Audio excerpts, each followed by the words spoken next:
Hello you guys, and welcome to Mr. and Mrs. Social Studies. My name is Sarah, and today I'm going to be talking about 10 creative ideas or resources that you can incorporate as part of your Constitution unit. Now, many states and districts require that students pass a Constitution test, often once in middle school, once in high school, and this can be kind of a stressful time. I know when I first started teaching and heard that I had to do it, I remember being a little bit overwhelmed about where to start. Now, I'm not currently teaching the Constitution as I'm only teaching 8th grade, but the past 3 years of teaching when I also taught 7th grade, I had a chance to kind of perfect what I felt like was my favorite way to teach the Constitution. And I will put a link below to the specific resources I use, such as the slideshow I put together, the Constitution tests I used, the study guides, the resources, that kind of thing. But I also wanted to talk about 10 specific ways that you can make the unit a bit more fun. Because even though there's a lot of information to cover and maybe it feels like you don't have enough time to really stretch it out and go into much detail, I really think that these 10 resources or ideas could be really great ways to enrich your curriculum as you're teaching the Constitution. I will say they are in no particular order, but they are all things that I have done and really enjoyed, students have benefited from, so let's get started. The first one here, which is probably my favorite, I know I said they weren't really in order, but it might be my favorite, and that is using ICivics, ICivics.org. The games on this website are incredible. They do also have a good collection of resources that have to do with civics and government, but specifically for the games, personal favorites include Do I Have a Right, as well as Win the White House. These games are phenomenal in terms of not only catching students' interest, I promise you, like I've had all grades of middle school thoroughly enjoy these games. It's not just like the teacher likes it, the kids really do enjoy these games, and they can be really helpful to practice specific concepts you're learning.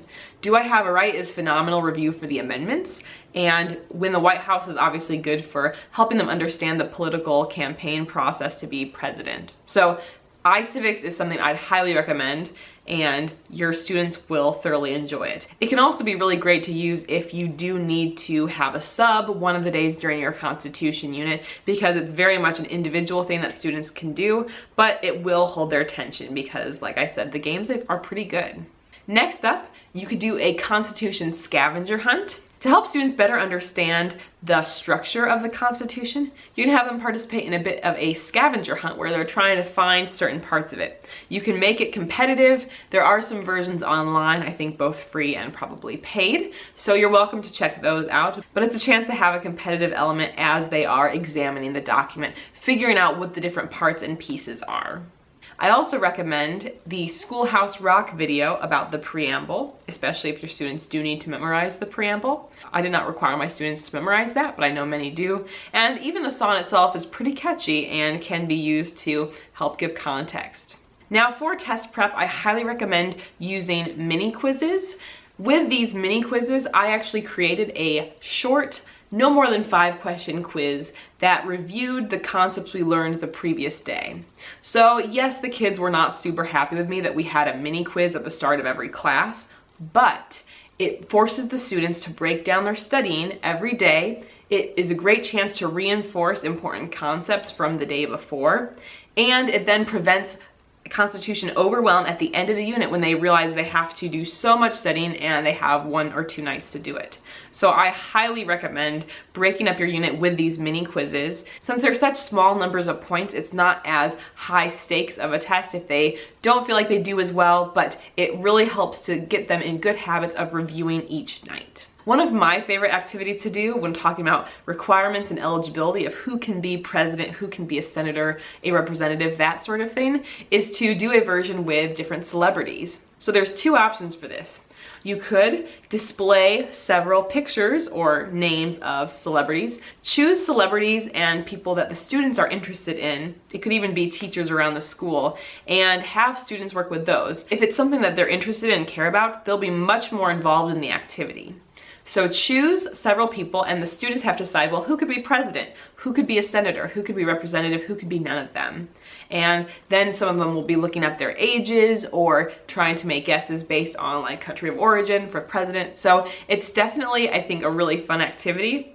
Another version would be to have students actually create their own. Say, okay, find 5 celebrities who could be a president, 5 celebrities who could be a senator, and break those down a little bit. I think it's best to choose celebrities based upon what your students are interested in. So whether that is athletes, musicians, YouTubers, whatever they're interested in, you can incorporate that, and I think it does add a more fun element to it. My 6th strategy I do with my students has to do with a who's who in Congress. So this is something you kind of have to look up each time there is a new Congress, but I like to find the average data for that particular Congress.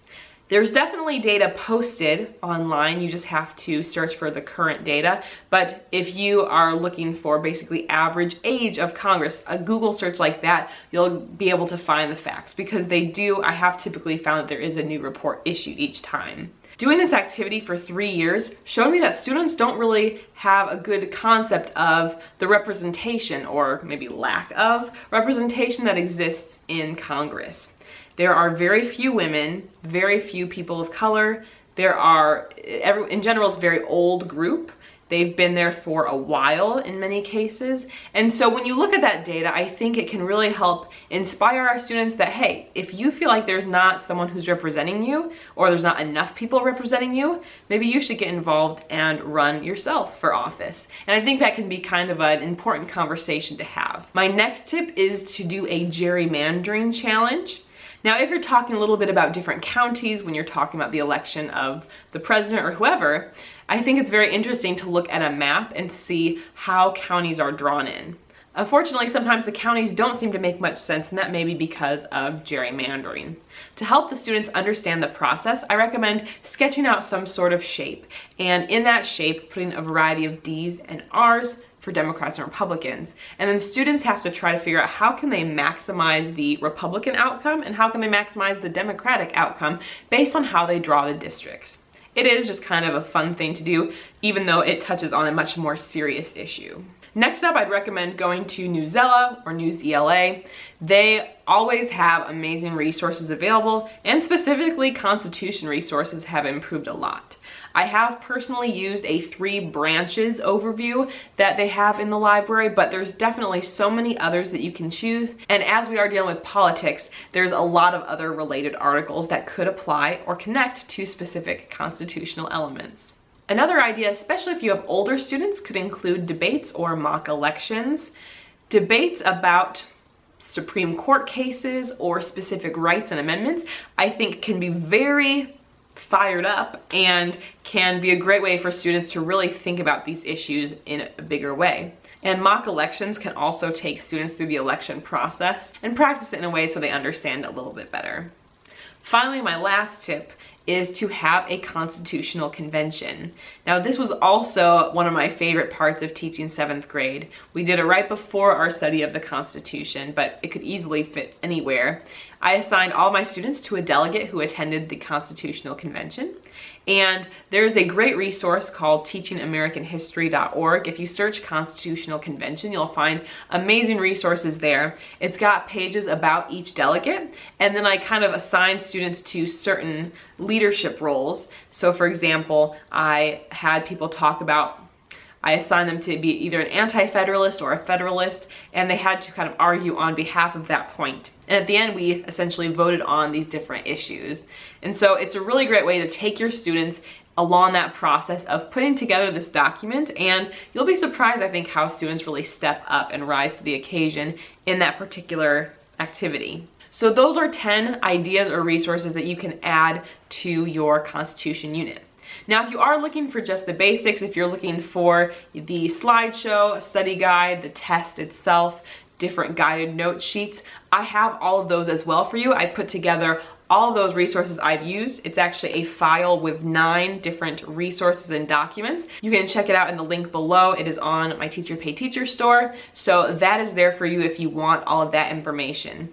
I don't know how many hours I spent the past 3 years putting that together and going over it until it was something that I was really happy with, but I have put it all together for you if you are looking to save a lot of time and use those resources. They are all 100% editable because I know that different states have some different requirements. So For example, I did have Illinois questions on my test, but I did remove those for the product here. Maybe you'll want to add in your own state information, but that's why, again, everything is editable for you. If you have any questions or want more details about any of these options, feel free to leave a comment down below. But thank you so much for watching. If you enjoy social studies or teacher-related content, you can subscribe to the channel right here or check out some of our past videos here. Bye, guys.